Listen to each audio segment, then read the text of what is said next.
Aujourd'hui, je pars pour une chasse au trésor en Terre Sainte, avec pour tout guide ce rouleau de cuivre.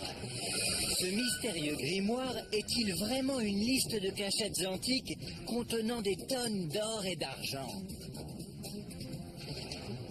Est-ce le trésor du roi Salomon ou le butin d'un pharaon égyptien? 160 tonnes Des tonnes, oui. d'or et d'argent. Vous imaginez ça? Pour le découvrir, je suivrai les indications du rouleau jusqu'à une ancienne mine de cuivre. J'explorerai des grottes encore inviolées près de la mer Morte. Et j'utiliserai un puissant radar militaire pour détecter un trésor caché sous les ruines d'une antique forteresse. Personne n'est jamais mort là-dedans, si? À la recherche de la vérité, je ne reculerai devant rien. Danger, champ de tir. C'est exact.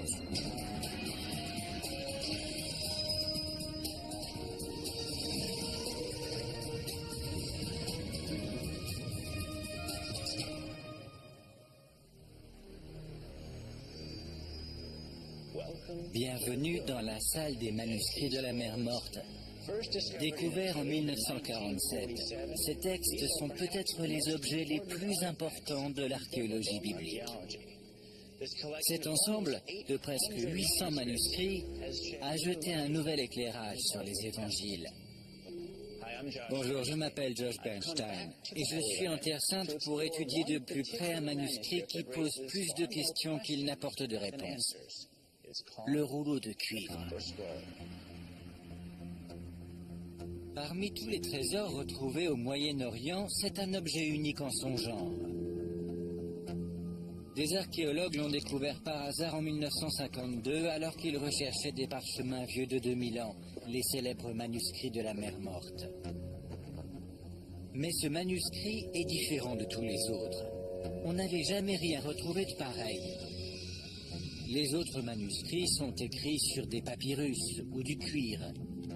Mais curieusement, celui-ci est gravé sur une feuille de cuivre, presque pure. Un matériau rare et cher dans l'Antiquité. Personne ne sait pourquoi il a été écrit, ni quand. C'est peut-être pour cela que tant de théories ont fleuri à son sujet.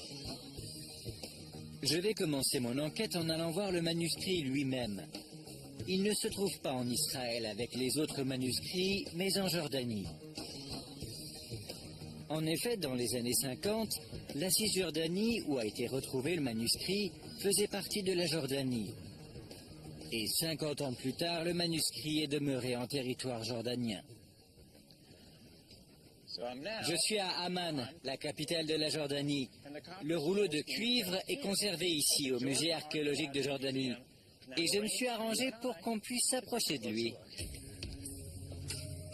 Aïda Nagaoui, la directrice du musée, me mène jusqu'à une vitrine un peu à l'écart. C'est le rouleau de cuivre? Oui, c'est le rouleau de cuivre. C'est le vrai, oui. Et ça, c'est une copie. Il a été trouvé comme ça? Oui, on l'a trouvé comme ça et on l'a découpé en morceaux. En 23 morceaux. En 23 morceaux au En total. 23 morceaux. Pourquoi les archéologues ne l'ont-ils pas simplement déroulé? Pourquoi l'avoir découpé? C'est très difficile. C'est ancien et c'est corrodé. C'est difficile. Si on le déroule comme ça, on peut l'endommager. Je suis autorisé à sortir l'une des copies de la vitrine pour mieux l'examiner. Celle-ci reproduit les 3 dernières colonnes sur les 12 que contenait le rouleau. Le rouleau tout entier mesurait presque 2,50 m de large. C'est vraiment du cuivre. La plupart des experts pensent qu'il a été écrit à la même période que les autres manuscrits de la mer Morte, dont on est certain qu'il date de la deuxième moitié du 1er siècle. Mais la datation au carbone 14, qui a permis de dater les manuscrits sur papyrus ou sur cuir, ne peut pas être appliquée au cuivre. Vous savez ce que ça dit? Quelqu'un a traduit l'ensemble? Oui, les experts qui l'ont traduit disent que le texte mentionne une description détaillée d'un trésor caché en Palestine. Et en quoi consiste ce trésor? Ça parle de 63 trésors cachés d'or et d'argent, équivalent à 160 tonnes d'or et d'argent. Impossible. Vous imaginez ça? 63 trésors cachés? En or, oui. 160 tonnes d'or et d'argent sont cachés quelque part? Quelque part en Palestine. Quelqu'un l'a trouvé? Non, non, pas encore. Toutes les tentatives ont échoué. C'est toujours là. C'est une liste toute simple, mais indéchiffrable d'une soixantaine de lieux. Dans les ruines de la vallée d'Aror, sous les marches qui s'ouvrent à l'est, des cendres de 40 coudées, un coffre d'argent et ses vases. Certains chercheurs ont chiffré la valeur du trésor à plusieurs milliards d'euros. Les quantités d'or et d'argent mentionnées sont si grandes que beaucoup d'experts n'y voient que des exagérations légendaires. D'autres encore ont jugé qu'il s'agit d'un simple canular. Mais aujourd'hui, la plupart des archéologues s'accordent à penser que le rouleau est authentique, même si bien sûr les lieux indiqués sont restés un mystère. Une chose est sûre, c'est une histoire bien trop intrigante pour ne pas la creuser. Je décide de me lancer dans une enquête afin de déterminer s'il y a vraiment un trésor enfoui quelque part sous les sables du désert de Judée. Je vais débuter mes recherches là où l'on a découvert le manuscrit, il y a 57 ans, près des grottes de Qumran, sur la rive ouest de la mer Morte. Bienvenue à Qumran. C'est ici, dans les grottes de ces falaises, qu'on a découvert les manuscrits de la mer Morte et le rouleau de cuivre. Dans un paysage renommé pour ses pentes abruptes et caillouteuses, il y a des cavernes plus difficiles à atteindre que d'autres. Si quelqu'un voulait cacher une carte au trésor d'une valeur inestimable, il ne pourrait pas trouver d'endroit plus approprié. Alison? Josh! Bonjour, ça va? Ça va et vous? Bien, merci. Pour me conduire à ces grottes, j'ai enrôlé Alison Scofield, une spécialiste des études bibliques. Elle est convaincue que les trésors existent réellement. Je vais vous emmener à la grotte numéro 3, mais d'abord on va s'arrêter à la 6, ici, à Wadi Qumran. Parfait, on va s'amuser. La grotte numéro 3, où fut découvert le rouleau de cuivre, se trouve un peu plus loin, mais nous allons faire un détour pour voir une autre grotte au passage. En descendant par ici, on comprend mieux les risques pris par les gardiens du secret pour cacher leurs précieux documents. Un peu plus bas, la grotte numéro 6, l'une des 11 grottes qui contenaient des manuscrits. Les grottes sont si difficiles d'accès qu'elles ont réussi à préserver leurs secrets pendant 2000 ans. On est au surplomb?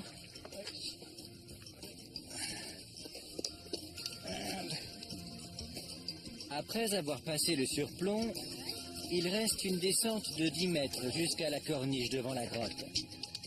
On est arrivé! Et voilà! Ce sont des bergers bédouins qui trouvèrent les premiers manuscrits. Et comme ils en tirèrent un bon prix, ils se mirent à explorer les grottes des environs dans l'espoir d'en trouver d'autres. C'est énorme cette grotte. Oui, c'est une des plus grandes. Les manuscrits furent découverts tout près de l'entrée. Alors, après la découverte des manuscrits de la mer Morte, il s'est écoulé combien de temps jusqu'à la découverte du rouleau? Les premiers manuscrits furent découverts en 1947 et il n'a pas fallu longtemps aux archéologues pour comprendre qu'il devait y en avoir d'autres. Ils ont alors lancé des fouilles systématiques et en 1952, ils ont trouvé le rouleau de cuivre dans la grotte 3. C'est celle-là que je veux voir, la grotte numéro 3. Pour y arriver depuis la grotte 6, plus besoin de matériel d'escalade, c'est à quelques pas seulement. La grotte 3 contenait aussi des manuscrits sur papyrus qui figurent parmi les rares manuscrits découverts par des archéologues et non par des bédouins. Donc c'est ici que le rouleau de cuivre a été découvert? Oui, là où il y avait avant une saillie au fond.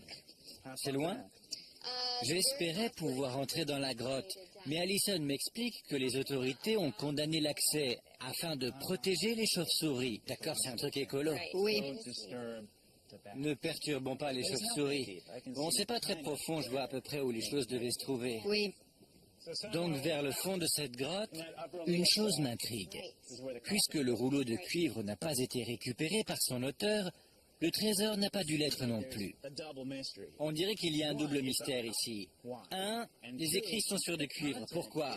Et deuxièmement, le texte est tellement inhabituel comparé aux autres manuscrits de la mer Morte. C'est vrai, le rouleau de cuivre est plutôt un fichier d'archives. C'est écrit, c'est très ennuyeux. Mais c'est une carte au trésor. Ça peut pas être ennuyeux, ça.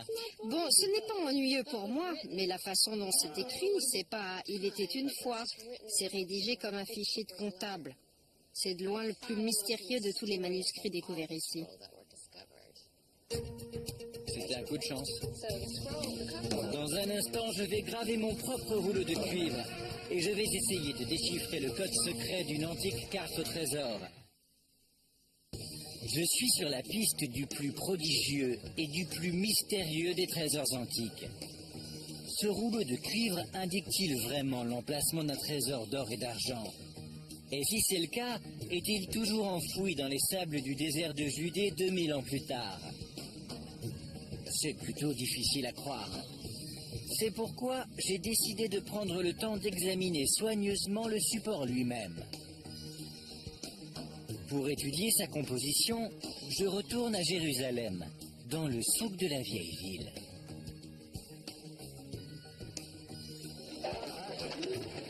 J'ai rendez-vous avec un spécialiste des métaux antiques qui connaît parfaitement les techniques utilisées pour fabriquer ce genre de rouleau. Robert Feather est écrivain et expert en métallurgie antique. Ses compétences l'ont mené par des chemins de traverse à s'intéresser au texte du rouleau. Maintenant, il me faut des outils. Sous la surveillance de Robert, je vais moi-même essayer de graver des signes sur une feuille de cuivre. Je travaille sur celui-là. C'est du beau boulot.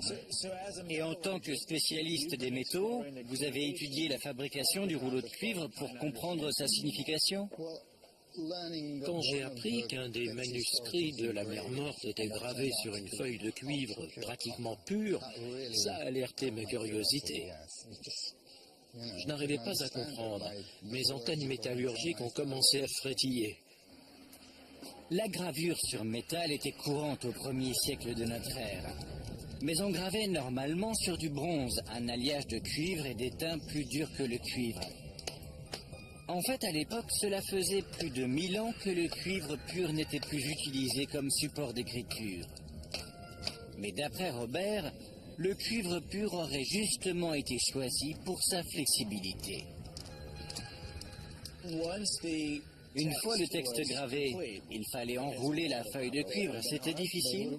C'est justement pour ça qu'il faut que ce soit un cuivre très très pur. S'il contient plus de 0,4 ou 0,5% d'étain, on ne peut plus l'enrouler. Essayez d'enrouler celui-là. Ça se plie très facilement. Maintenant que je sais pourquoi ils choisirent le cuivre, il ne me reste plus qu'à essayer de le graver, comme ils le firent il y a 2000 ans. Les mêmes outils aussi semblables que possible. Des poinçons d'acier. Je vais vous donner la version transcrite du rouleau de cuivre pour que vous puissiez copier le maître. Dans la grotte. C'est bien, c'est excellent. C'est excellent. Vous auriez pu être scribe. Je l'étais peut-être Dans une autre vie. On ne sait jamais. 2 lignes horizontales maintenant pour compléter la lettre. Il n'est pas si facile de former parfaitement les lettres. Vous voyez, ça a l'air un peu plus long en bas. Vous avez raison. Une seule erreur de frappe, un signe plus long ou une ligne trop courte et le sens du texte change du tout au tout. Le manuscrit contient beaucoup d'erreurs de ce genre, compliquant singulièrement la tâche des chercheurs qui ont tenté de déchiffrer le texte. Pour en savoir plus sur ce que dit réellement le rouleau, je vais m'entretenir avec un chercheur qui a étudié le texte en détail.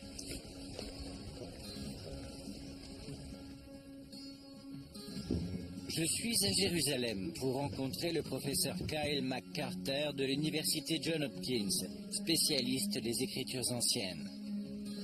Bonjour, ça va? Bonjour, ça va?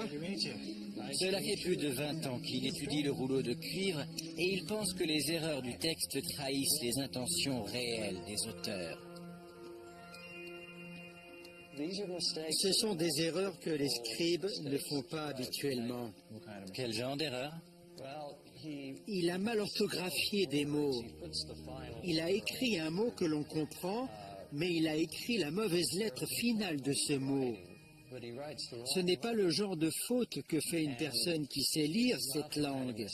C'est comme si vous et moi devions copier quelque chose, qu'on comprenait le français, mais qu'on ne savait pas le lire. Et si on voyait un Q mal formé et qu'on pensait que ce devait être un O, si on parlait français, on n'écrirait jamais un O à la place d'un Q, parce que le mot n'aurait pas de sens écrit comme ça. Mais si vous étiez illettré, vous pourriez faire ce genre d'erreur. Et c'est ce que fait le graveur. Il fait de temps en temps des erreurs en gravant des lettres qui clairement ne sont pas les bonnes. Oui. Kyle a identifié 30 erreurs de ce type dans le texte. D'après lui, le graveur s'est peu à peu habitué à écrire des lettres qu'il ne comprenait pas. Et il a commencé à les mélanger. Par exemple, ici, le graveur a écrit la lettre non, alors qu'il aurait dû écrire la lettre rei pour former le mot aphore, creuser. Je crois que c'était un fondeur de cuivre, mais je pense qu'il était probablement illettré. Si quelqu'un avait cette liste, qui était très importante, pourquoi est-ce qu'il la confierait à un graveur illettré incapable de la copier correctement? Justement parce qu'il était illettré. Parce qu'on ne voulait pas qu'il sache ce qu'il écrivait. En d'autres termes, c'était des biens dissimulés, c'était un secret. Effectivement, c'est logique. On ne veut pas qu'il lise le texte et qu'il se dise « je ne vais pas faire une copie, je vais tout simplement aller déterrer le trésor ». Tout à fait.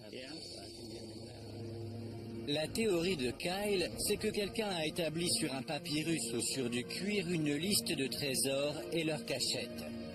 Ensuite, il a engagé un artisan illettré pour copier le texte sur une feuille de cuivre, un matériau fiable, assuré de durer longtemps. Mais qui a écrit le premier document? Le rouleau n'en dit rien, mais on peut le deviner. À l'époque de la rédaction de ce document, qui aurait disposé d'une telle richesse? À l'époque, il y avait une seule institution en Judée qui pouvait avoir accumulé autant d'argent, et c'est le Temple de Jérusalem.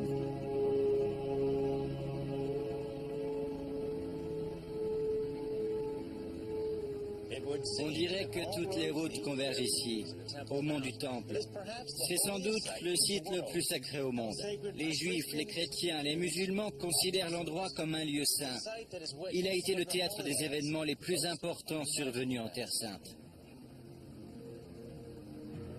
C'est ici que le roi Salomon avait bâti un temple grandiose pour accueillir l'Arche d'Alliance. Ce premier temple fut détruit au VIe siècle avant notre ère par des envahisseurs venus de Babylone, et l'arche disparut. 500 ans plus tard, Hérode le Grand fit reconstruire l'ancien temple à qui il redonna toute sa splendeur. Kyle pense que le second temple possédait les richesses fabuleuses décrites dans le rouleau de cuivre. Le temple ne dura qu'une centaine d'années avant d'être pillé et rasé par les Romains, en l'an 70. Mais certains de ces trésors avaient-ils été mis en sécurité avant l'attaque des Romains? Je retrouve Alison Schofield sur une colline qui surplombe le dôme du Rocher. C'est le plus ancien sanctuaire musulman et il a été construit sur les ruines du temple au 7e siècle. Le second temple avait une importance capitale à l'époque. Ce n'était pas seulement le cœur de la vie religieuse, mais c'était aussi le centre de la vie politique, un peu comme si c'était l'Assemblée nationale du pays. Mais il abritait aussi l'activité judiciaire, comme s'il y avait la Cour suprême. Et comme c'était aussi le centre de la vie économique, il abritait le département des finances. Il paraît logique que c'était la seule institution qui pouvait disposer d'autant de richesses qu'en décrit le rouleau de cuivre. On sait où se serait trouvé le trésor sur le mont du Temple? Vous voyez ces arches-là? Là où sont les arches, c'était l'entrée de la porte dorée. On entrait directement dans le Saint des Saints. C'est là que le trésor devait être gardé. Admettons que le trésor était là. Pourquoi est-ce qu'on l'aurait déplacé? Pour comprendre ça, il faut connaître l'histoire. Les Romains contrôlaient totalement le pays depuis 120 ans. Et en 66, les Juifs se révoltèrent contre l'ordre romain. Bien entendu, c'était un mouvement courageux, mais voué à l'échec, et rapidement les Romains reprirent le dessus. Et le temple fut détruit. Oui, et puisqu'ils savaient que les Romains arrivaient, ça paraît logique qu'ils aient transporté le trésor hors du temple et qu'ils l'aient caché quelque part. 900 talents reposent au fond de la grande citerne, dans la cour du péristyle. 42 talents sont étalés sous les marches du puits de sel.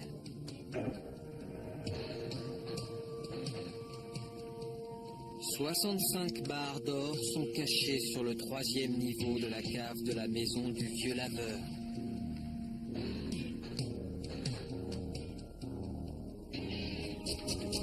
Si la théorie d'Allison est vraie, quelqu'un a sorti un énorme trésor de la ville et a fait la liste des cachettes.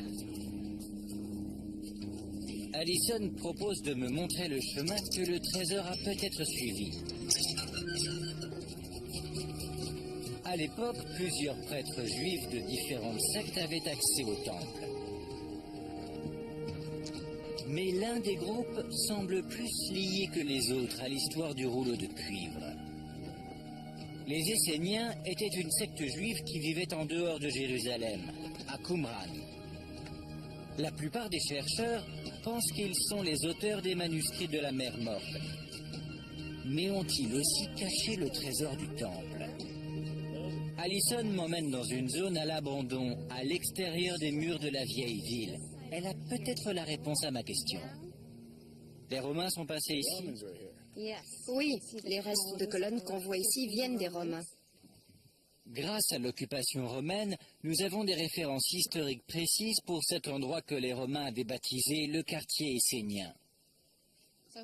Ici, nous marchons directement au-dessus du mur du second temple.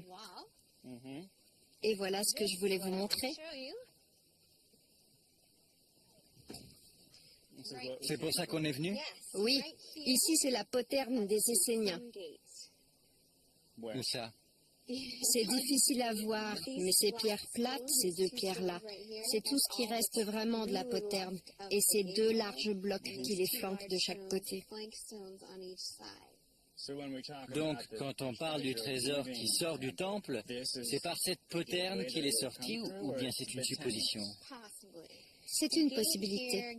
La poterne ici, c'est un indice que des Esséniens vivaient dans la vieille ville de Jérusalem. Pas seulement à Qumran, mais probablement ici aussi.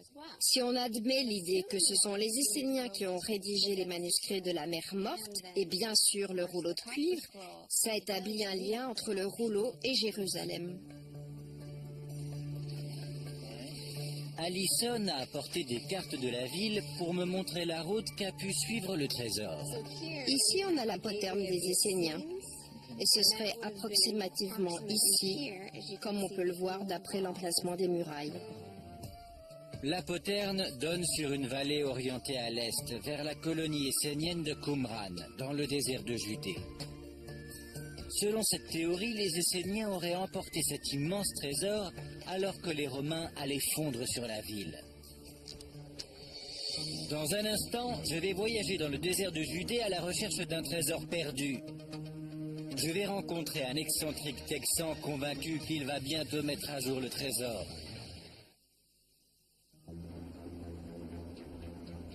Je suis en Israël, en compagnie d'Allison Schofield, archéologue et spécialiste du rouleau de cuivre.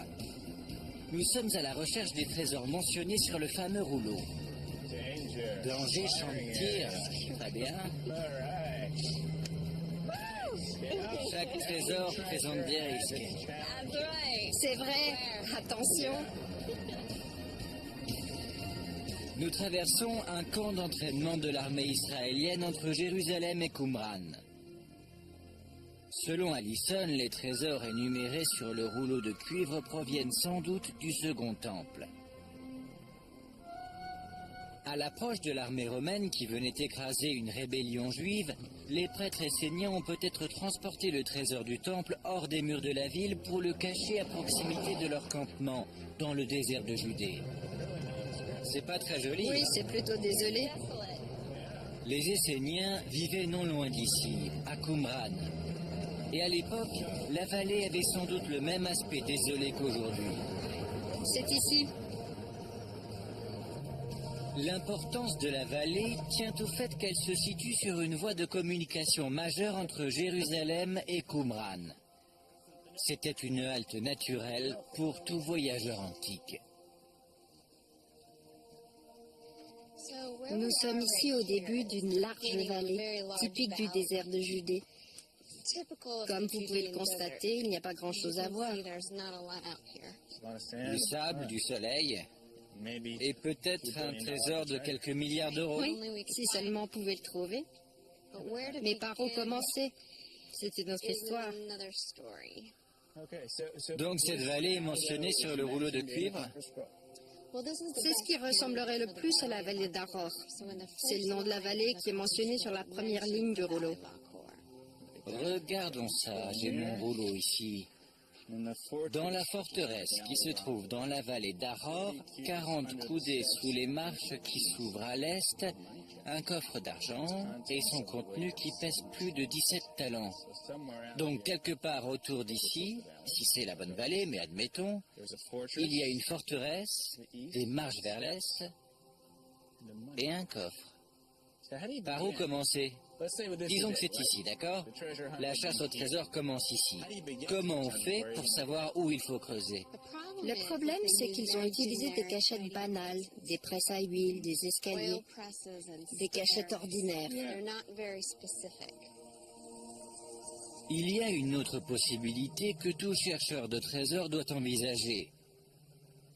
Les trésors ont peut-être déjà été exhumés. Après tout, celui qui a caché les trésors avait probablement l'intention de les récupérer, une fois les choses calmées.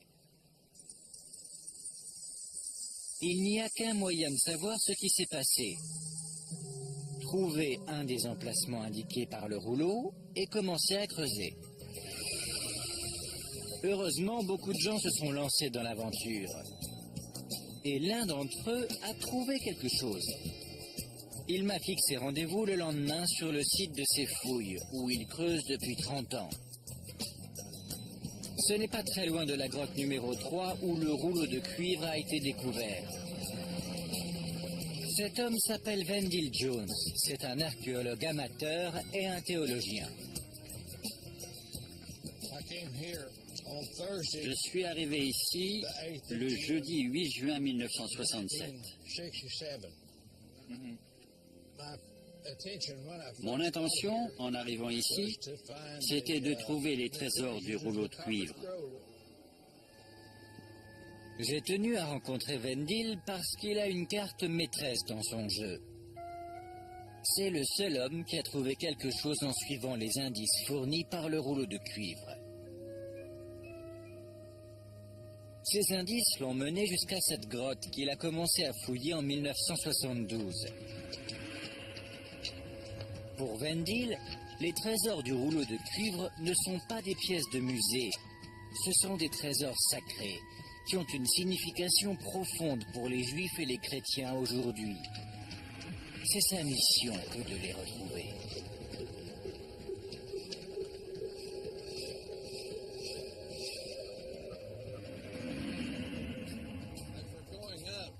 Et là, dans la pente, c'est la grotte de la colonne. Elle a deux entrées qui sont décrites dans le rouleau de cuivre. Ouais. Ça, c'est l'ouverture. Mais la caverne s'enfonce jusqu'à 75 mètres. En 1988, après 20 ans de recherche, l'acharnement de Wendell fut récompensé. Son équipe exhuma un objet qui, selon Vendil, est décrit dans le rouleau de cuivre. Nous avons trouvé une fiole d'huile sainte destinée aux onctions qui date de l'époque de Moïse. La sainte relique qu'il a découverte, ainsi que les autres objets mentionnés sur le rouleau, ne proviennent pas du trésor du temple d'Hérode, qui fut détruit par les Romains en l'an 70. Vendil est convaincu que ces objets sont plus vieux de 500 ans et qu'ils proviennent du temple de Salomon qui contenait les 10 commandements, l'arche d'alliance et le tabernacle. Sa théorie est basée sur ces 6 lettres qu'il traduit par le mot tabernacle. Je pense que c'est le tabernacle. Pourquoi? Le tabernacle parce que c'est ce que ça dit. Kan, Mishkan. Voici le tabernacle. Rabodash Shishi, sur le 3e niveau. Et tous les objets dorés. Quand vous cherchez le trésor du rouleau de cuivre, en fait, vous cherchez l'arche d'alliance. Oui, c'est une des choses que je recherche. Donc cette carte au trésor est la plus précieuse jamais écrite. Bien sûr, bien sûr. Vous imaginez les répercussions que ça aura sur le monde Oui. quand on trouvera le tabernacle? Et pour vous, ce n'est pas une question de si. Non, c'est quand. Vendil est pratiquement le seul à croire à sa théorie. La plupart des archéologues qui ont examiné la fiole estiment qu'elle est typique de l'époque du Second Temple. Certes, l'huile contenue dans la fiole est semblable à celle qu'on utilisait pour oindre rois et prêtres lors des cérémonies, mais il en faudra plus pour que Vendil puisse convaincre la communauté scientifique que sa fiole provient bien du temple de Salomon. C'est ici que nous allons creuser la prochaine fois. On va ouvrir ça, là, sous la pente. Vous pensez que tout le contenu du premier temple, le trésor, tout l'or, c'est ici? Il y a un coffre d'argent qui contient les vêtements du grand prêtre Aaron. Ça vient aussi de la traduction du rouleau de cuivre? Oui, Votre traduction est totalement différente de celle que j'ai. je sais. C'est parce qu'ils ne savent pas de quoi ils parlent. Je vois, d'accord. Je sais de quoi je parle. Et nous avons découvert ces objets qui valident la description du rouleau de cuivre. Voilà une preuve de plus de la difficulté d'interprétation de l'écriture archaïque du rouleau. Tant que d'autres objets n'auront pas été retrouvés, la question de l'origine du trésor restera posée. Dans un instant, je vais me pencher sur une troisième théorie très différente des deux précédentes. Appelons-la la piste égyptienne.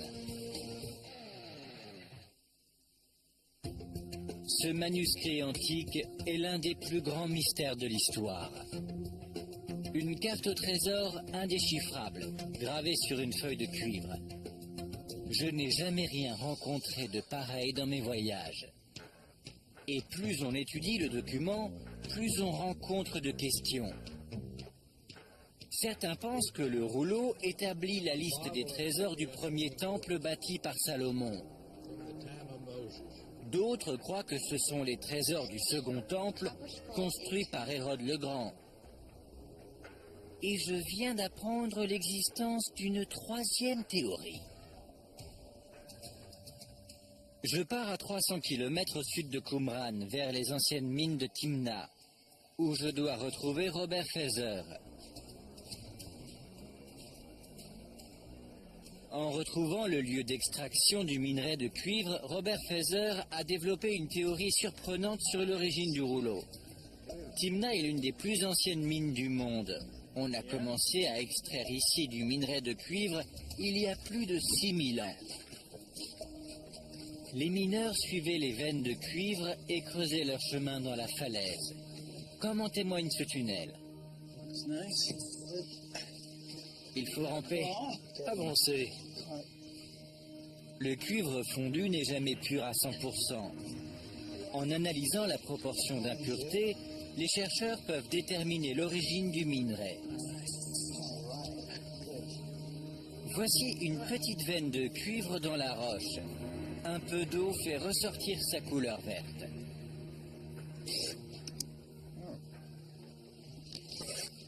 Est-ce que c'est le cuivre qu'on retrouve dans le rouleau de cuivre? Il y a de bonnes chances.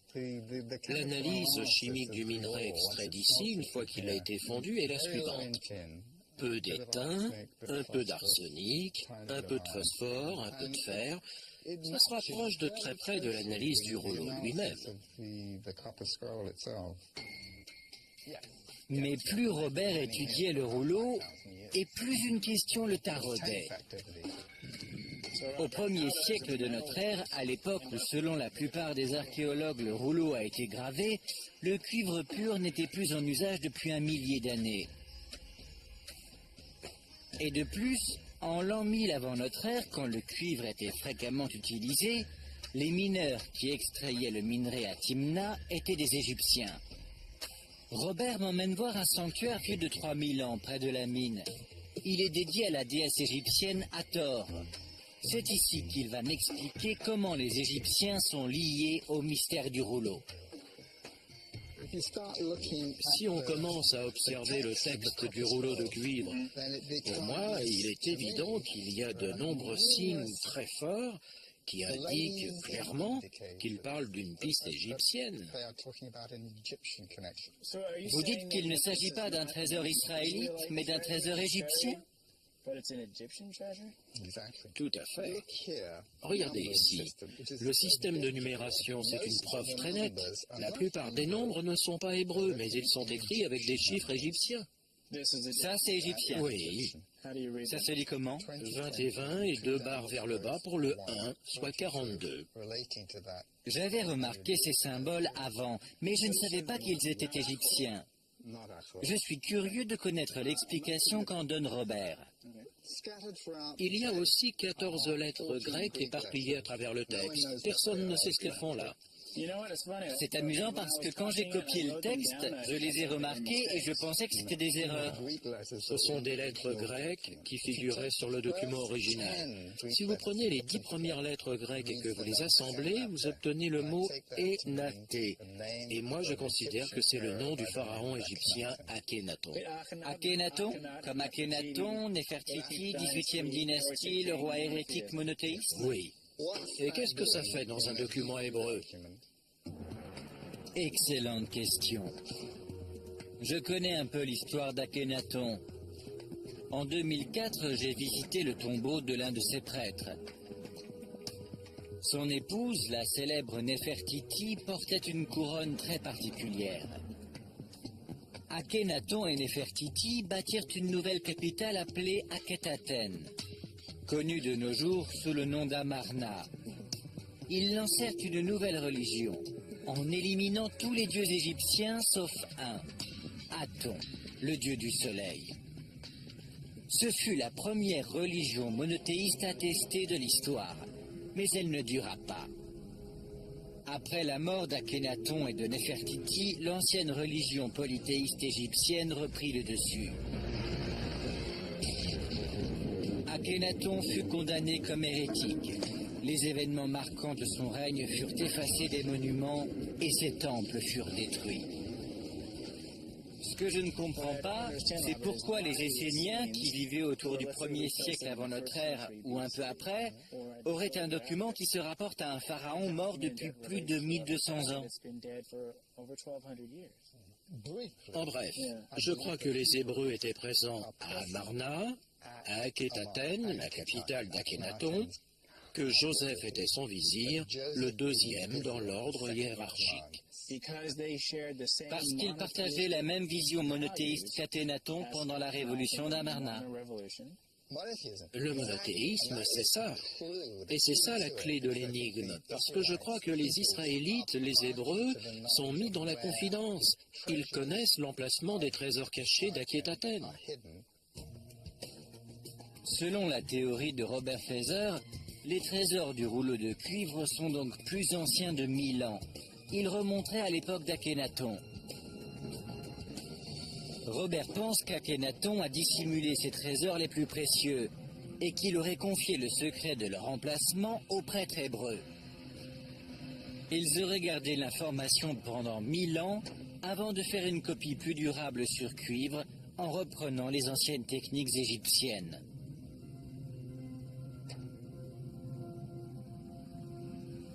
D'après Robert, quiconque cherche les trésors du rouleau de cuivre en Israël les cherche 600 km trop au nord. Il pense que les cachettes se trouvent toutes autour d'Amarna. La théorie de Robert Fraser, qui privilégie la piste égyptienne, s'écarte radicalement des théories généralement acceptées par la communauté scientifique. Mais comme les autres interprétations du rouleau, sa théorie n'a peut-être besoin que d'un peu de temps. Dans le désert de Judée, d'autres archéologues se rapprochent peut-être un peu plus des trésors. L'un d'entre eux, le professeur Oren Gutfeld, explore les ruines d'une forteresse qui, d'après lui, est mentionnée plusieurs fois sur le rouleau de cuivre. Bonjour Oren. Bonjour Josh, ça va? Bienvenue. Grimpons jusque là-haut. Nous sommes dans la vallée d'Hyrcania, à quelques kilomètres à peine du site que j'ai exploré avec Alison Scofield. Tout en grimpant vers la forteresse, je demande à Oren si c'est le trésor du rouleau de cuivre qui l'a poussé à fouiller ici. Vous étiez un chercheur de trésors en quête... Non, je suis déjà venu plusieurs fois sur ce site. En espérant trouver quelque chose? Écoutez, on n'est pas des chasseurs de trésors, on est archéologues. D'accord. Mais si jamais vous trouviez un peu d'or... Bien sûr. Bienvenue à Hyrcania. Hyrcania. Le panorama est extraordinaire. C'est ça, la forteresse. Il y a un désaccord parmi les chercheurs. Certains pensent que le rouleau évoque une forteresse, d'autres que le mot signifie simplement des ruines. Quoi qu'il en soit, c'est peut-être le bon endroit, si comme le pense Oren, le rouleau décrit un trésor venu du second temple. Pourquoi? Parce que nous avons des témoignages écrits selon lesquels la forteresse était occupée au 1er siècle avant notre ère, et des preuves qu'elle était abandonnée en l'an 70, à l'époque où, selon la plupart des scientifiques, le rouleau a été gravé. Regardez le sol en mosaïque, il a plus de 2000 ans. Le rouleau décrit au moins 3 cachettes à proximité d'une forteresse ou de ruines situées au-dessus d'une vallée appelée Ahor. On veut faire une restauration. De nos jours, aucune vallée ne répond à ce nom, mais les experts s'accordent à dire que c'est probablement ce que nous appelons la vallée d'Hyrcania. Ce qu'on voit ici, c'est la vallée d'Ahor. La vallée d'Hyrcania identifiée comme la vallée d'Ahor mentionnée dans le rouleau de cuivre. Ce sont les seules ruines qui dominent la vallée d'Ahor. Donc vous dites que quand on lit « dans la forteresse » ou « les ruines de la forteresse qui se trouve dans la vallée d'Ahor », c'est ici. C'est ici. 40 coudées sous les marches qui s'ouvrent à l'est. Exactement. Et donc, il y a 2 escaliers. Il y a 2 escaliers ici? Juste en dessous du sommet de la montagne. On a découvert un tunnel creusé dans le roc, taillé dans le roc avec des marches qui s'enfoncent exactement sous le sommet de la montagne. Super. C'est tout à fait étonnant. Je peux voir? Allons-y. Ça fait un moment que je cherche ça. Cette fois, on fait des progrès. Dans un instant, je vais me retrouver un radar à la main à la recherche d'un trésor qui vaut peut-être plus d'1 milliard d'euros.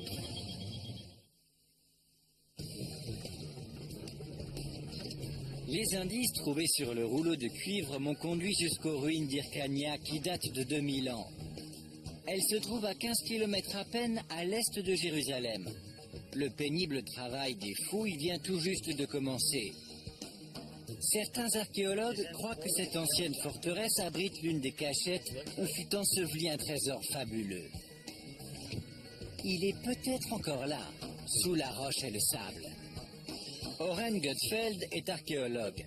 Il m'emmène voir une zone qu'il fouille patiemment depuis 6 saisons.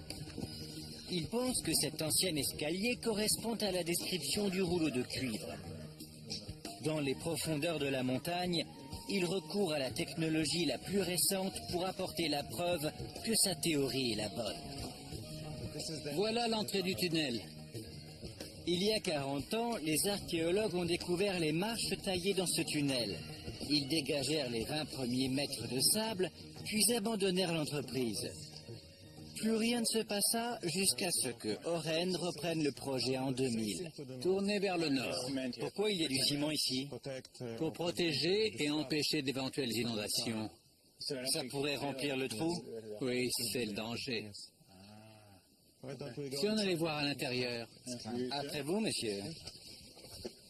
L'équipe a retiré plus de 9000 sacs de sable du tunnel afin de dégager les marches qui s'enfoncent dans la montagne. Ça s'enfonce drôlement profond, c'est pas une plaisanterie. Il faut que vous en soyez conscient, c'est vraiment dangereux là-dedans. Le manque d'air, c'est très sombre, très glissant. Il faut faire attention. Mais personne n'est jamais mort là-dedans, si? Qui sait? C'est arrivé? Je crois que oui, autrefois. Non, pas la semaine dernière, non. Ah bon, pas la semaine dernière. Allons à l'intérieur. Allons-y.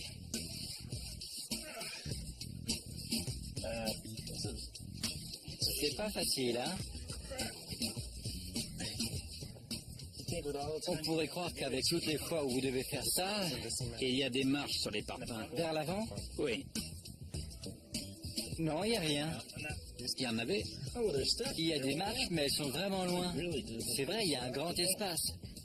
Ah, j'ai trouvé une marche. Ah non, non, erreur. Ça va? Oui. Et à mon tour de vous regarder faire.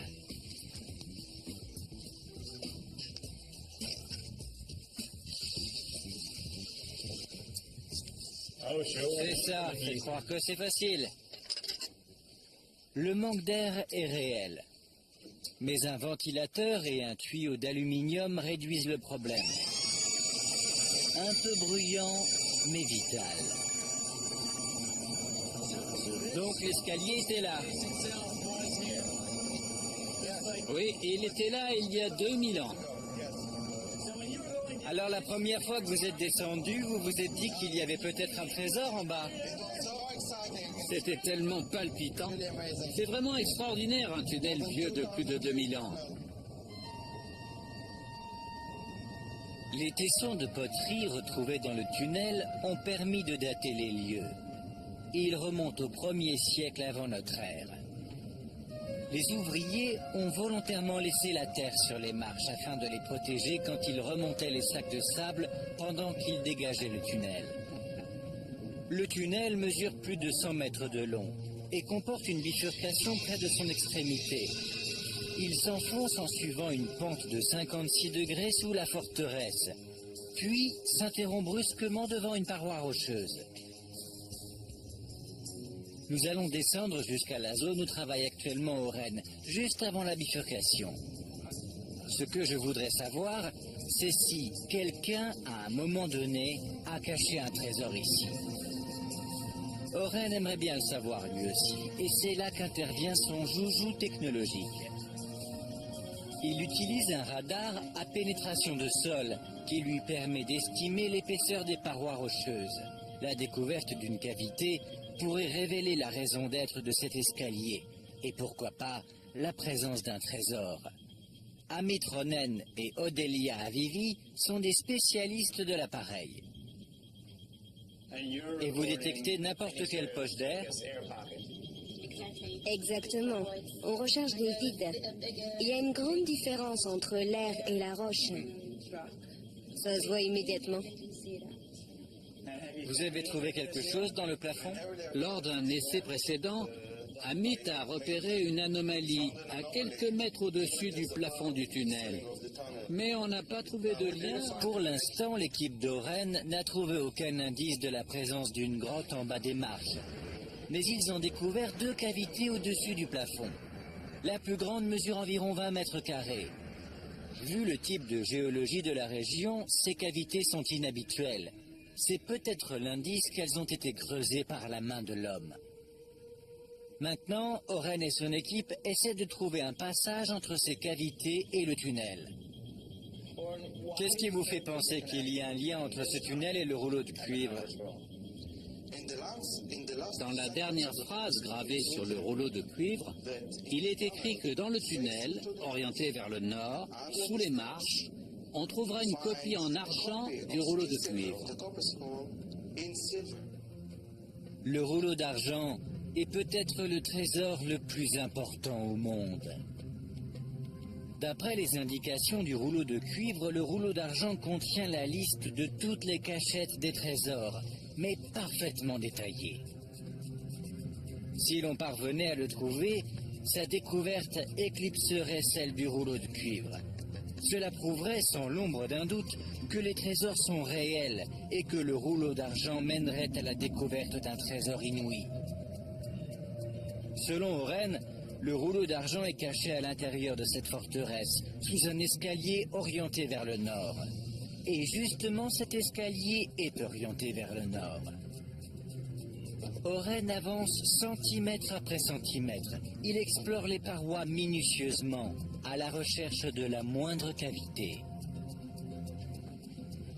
Il pourrait y avoir le rouleau d'argent là-dessous. Oui, le rouleau d'argent. Il reste beaucoup de travail à faire à la forteresse d'Hyrcania. Bien des mystères peuvent être résolus avec un radar à pénétration de sol. Pourquoi cet escalier a-t-il été creusé dans le roc? À quoi conduisait-il? Personne ne le sait. Mais si Oren trouve à quoi conduisait le tunnel, il trouvera peut-être en même temps un trésor d'une valeur inestimable. Bien entendu, le trésor est peut-être parti depuis longtemps. Il a peut-être été récupéré par les gens qui l'avaient caché, ou bien il a été trouvé un beau jour par quelqu'un qui a eu la chance de tomber dessus. En 2000 ans, tout est possible. Mais que le trésor provienne du temple de Salomon, ou du palais d'Akhénaton, ou du temple d'Hérode, comme le croient presque tous les archéologues, une chose est sûre. Le rouleau de cuivre n'a pas fini de fasciner, et la chasse au trésor n'est pas terminée.